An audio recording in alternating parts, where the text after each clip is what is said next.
Damn it, I know it's around here somewhere. I mean, I just had it yesterday, and now I can't find it for the life of me. Oh, son of a bitch! Well, I'm a fucking idiot. Just like the people who produce this game. Being based off of one of the best sequels and best movies of all time, you would expect something really well developed. Well, let me rephrase that. Playable. Now, I know you're not really going to get what I'm talking about, so I better stop playing the game so I can show you how playable it can be at times. Since this is a Game Boy game, I have two ways of recording this. With my Game Boy player or with my Super Game Boy. The only problem with my Super Game Boy is that the color palette is different from what the original game had used. But using the Game Boy player works fine with this game, color palette wise.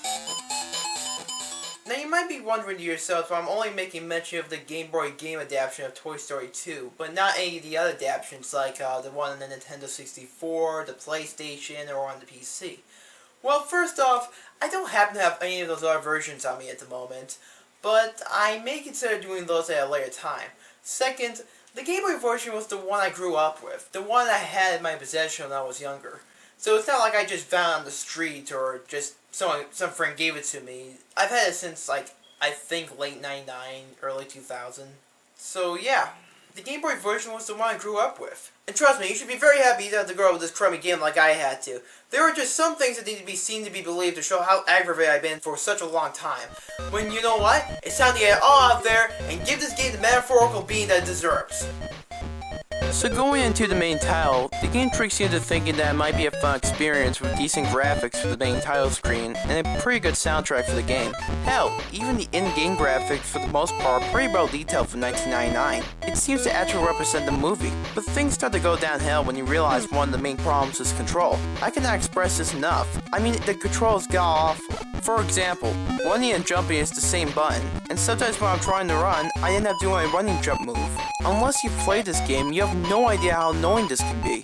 Another thing that's noticeable is that you often jump through platforms. This bit of criticism is rather reserved for the later levels, so we'll cross that bridge when we get to it. Anyway, another thing about this game is that you run way too fast, and if you try to run and make a jump, that won't do you any good.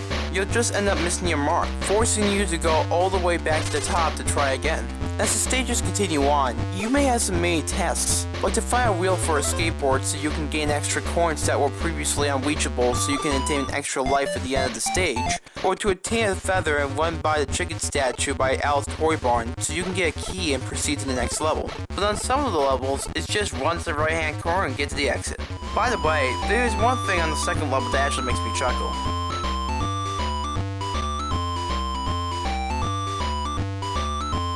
That was pretty funny that the game producers actually put this part in. I mean, right before he falls, Buzz's face is all like, "Hey, why am I not right?" Oh, it's linked to his logic, and for that I'll give the game credit. As you progress, the stages you go through are similar or as similar as possible to the movie, like Andy's room, Al's toy barn, or Al's apartment. One stage they have before and after the apartment stage is this odd coin game, in which you have to jump or run to receive the coins that are falling down from the sky. At first this seems simple, but instead of the coins falling straight down, most of them flutter or bounce off the walls. And how's this for a waste your timer? Once the level is completed, the screen shows every single coin you collected and is then dropped to the hand of Piggy right here. This scene is just a giant middle finger for those who weren't able to collect every single coin that bounced off the fucking wall. I mean, how could you if they don't give you enough time to react where the coin is about to drop to? Shitheads. But trust me, by the time you get to the airport stage, you'll just want to throw your Game Boy out the goddamn window.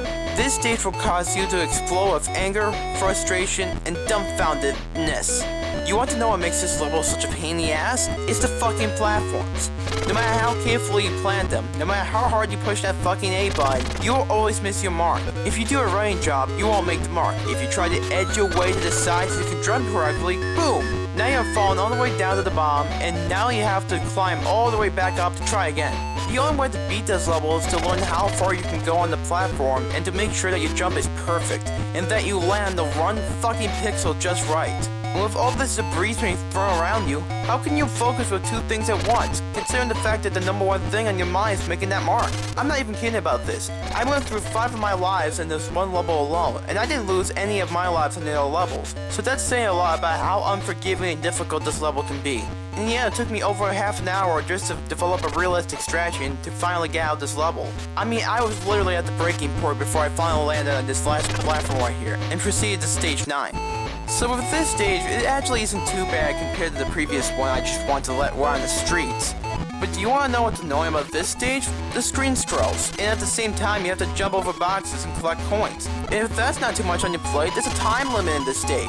It's too much to comprehend for a little kid. Hell, it's too much for me and I'm 20. It just can't get any worse from here.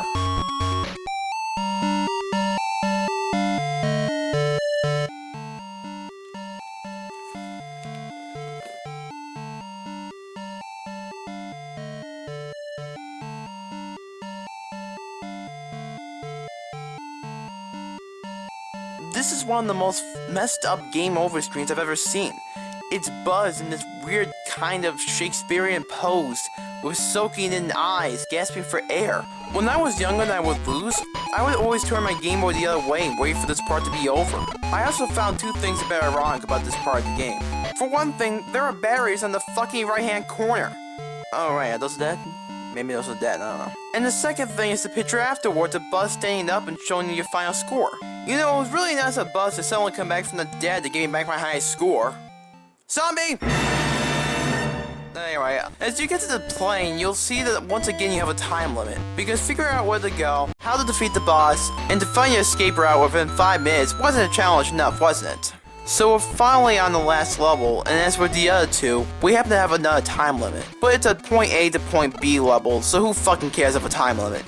And there we go, the game is now complete. And that was Toy Story 2 for the Game Boy Color. Now after all that hard work, I hope there's a good ending to go along with this game.